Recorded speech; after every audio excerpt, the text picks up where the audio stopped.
এগুলা দিয়া কি বানাবি? আরে আজকে পিৎজা বানাবো। তুই পারবি না পিৎজা বানাতে?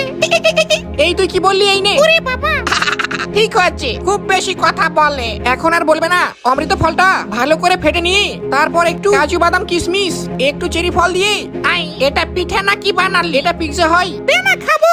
আরে দাঁড়া মাথা মোটা, না একে কেউ আনে নাকি? রান্না না হতেই বলে খাবো। ও সরি, ভুল হয়েছে। তারা আগে ভালো করে ফ্রাই করি। এই এগুলা কি রান্না করেছিস? এটা আবার কি? হ্যাঁ তাই তো, এলিয়েন নাকি আবার? হ্যাঁ তাই তো মনে হয়।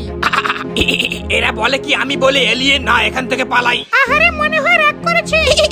এই একটা ভালো গান কর। দিল না দিয়া হই হই কুটুমা কুটু, আমার মন মানে না কখন যে খাবো পিৎজা। হ্যাঁ এই তো পিৎজা হয়ে গিয়েছি।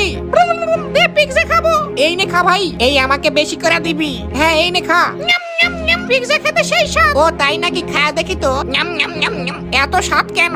আর হ্যাঁ গাইস, তোমরা লজ্জা কেন পাও? পিৎজা খেলে বলবে হ্যাঁ